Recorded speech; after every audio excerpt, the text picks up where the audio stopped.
नमस्कार, मैं शाइना अरोड़ा कोचर आप सबके लिए लेकर आई हूँ कहानी उड़ान। तो चलिए कहानी की ओर बढ़ते हैं। जालंधर के कृष्ण नगर में एक भिखारन पिछले 2 महीने से आ रही थी। वो हफ्ते में 3 दिन आती। शायद उसने दिन बांध रखे थे। उसका भीख मांगने का अंदाज कुछ अलग था। वो ना तो किसी के घर का दरवाजा खटखटाती और ना ही किसी के आगे हाथ फैलाती। बस मोहल्ले के मोड़ पर जाकर बैठ जाती और अपनी कोकिला जैसी आवाज में गाना शुरू कर देती। अब तो मोहल्ले की औरतों को भी उसकी आदत सी हो गई थी। जैसे ही वो उसकी आवाज सुनती, जल्दी से कभी कोई औरत 1 कटोरी आटा लेकर आ जाती, कोई चावल और कोई 1-2 फल। कभी कभी साथ कोई औरत 5-10 रुपए भी दे देती। असल में उसको भिखारन से ज्यादा बंजारन कहना ही मुनासिब होगा। सर पर रंगीन ओढ़नी, घाघरा चोली, पाँव में पायल और बिछुए और चेहरे पर दोनों गालों पर त्रिकोण आकार के काले रंग के बिंदु। आज फिर जैसे ही उसने गाना शुरू किया, धीरे धीरे मोहल्ले की कुछ औरतें सामान लेकर बाहर आई। असल में सबको उसका अंदाज बहुत पसंद था। कोई छू लेना जंजीरी, कोई छू लेना जंजीरी, अखां लड़ियां हुण तकदीरी, वे इक फूल मोती दमार के जगा सोहणिया, बीजार बकेंदी तरवे, बीजार बकेंदी तरवे, साडा गली गली दे विच घर वे, इक फुल मोती दमार के जगा सोहणिया, बीजार बकेंदियां छुरियां, बीजार बकेंदियां छुरियां, इश्के दिया चोटा बुरिया, एक फूल मोती दमार के जगा सोहणिया। सच में बहुत सुरीला गाती हो। लो चावल और ये 1 सूट रख लो। पिछली बार तुम्हारी बेटी को देखा था, उसको आ जाएगा। मुन्नी बंजारन की 8 साल की बेटी थी। कई बार माँ के साथ चली आती, पर ज्यादातर वो अपने बाप के साथ सड़क पर रस्सी पर चलने का करतब दिखाती। सड़क किनारे उसका बाप जल्दी से तैयारी करता और फिर जोर जोर से डुगडुगी बजाता और बोलता, मेहरबान कदरदान, आइए आइए, मुन्नी का कमाल देखिए, आंखों पर पट्टी बांधकर करती वो धमाल देखिए। मुन्नी सांवला रंग, तीखे नैनक्श, सुराहीदार गर्दन और आंखों में गरीब माँ बाप का पेट भरने का सपना। जब रस्सी पर चलती तो कुछ लोग तो डरकर आंखों पर हाथ रख लेते, पर उसके बाप को अपनी बेटी के हुनर पर पूरा भरोसा था। जैसे ही करतब खत्म होता, लोगों की तालियां ही मुन्नी का पेट भर देती और उसका बाप जल्दी से लोगों द्वारा दिए गए पैसों की गिनती करने लगता। बच्ची को देखकर बहुत सारे लोग 10-20 रुपए दे देते। कई बार तो बहुत दयावान 50 तक भी दे देता।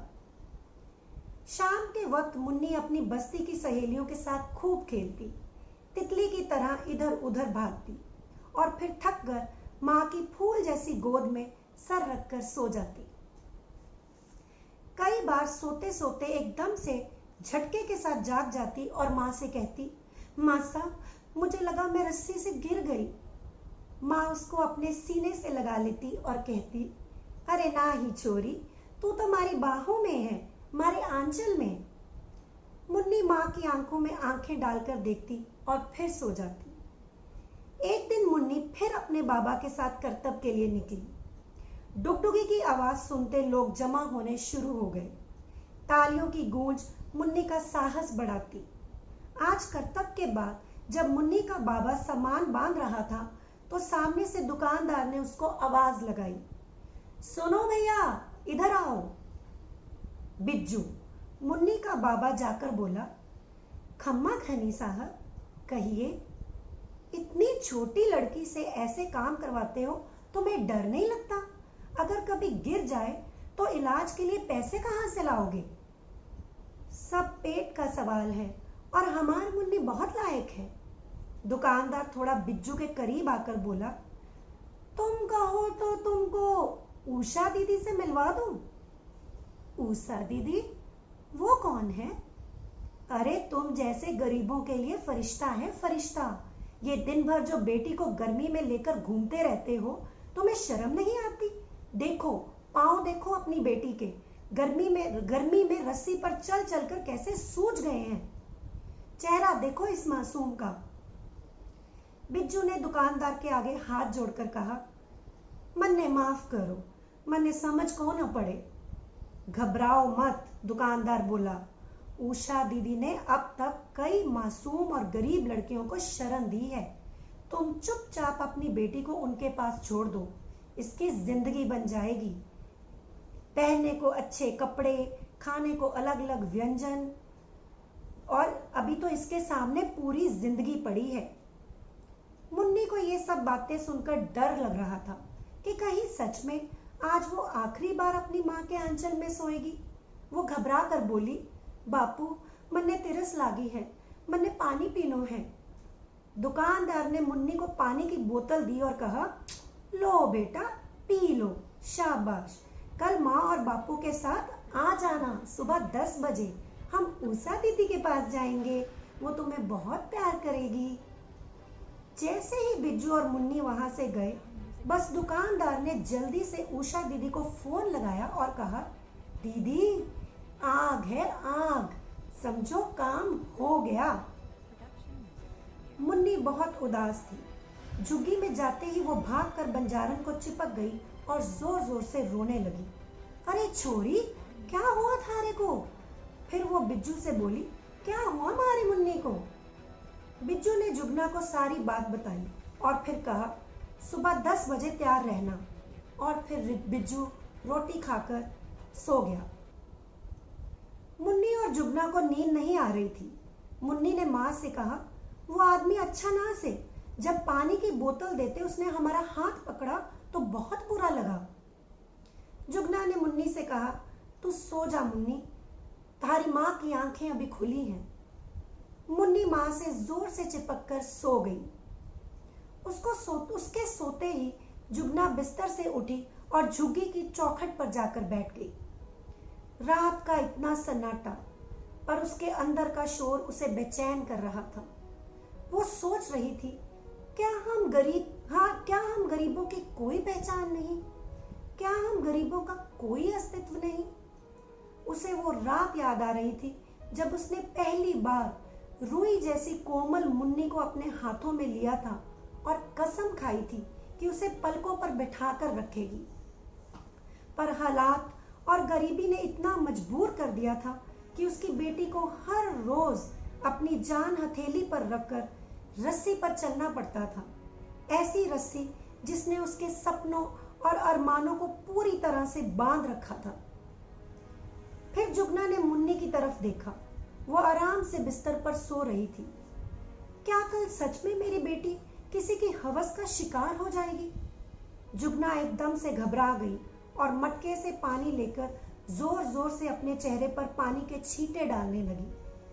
तभी ठंडी हवा का एक झोंका आया और ना जाने कब उसकी आंख लग गई। सुबह मुर्गे की पहली बांग से ही बिज्जू उठ गया और चाय बनाने लगा। जुगना भी एकदम से जाग गई। चाय पियोगी? बिज्जू बोला। कुछ तो शर्म कर, तो इतना भी ना समझ पाया कि वो दुकान वाला तुम्हारी मुन्नी का सौदा करने जा रहा था? इतना अंधा हो गया है तू?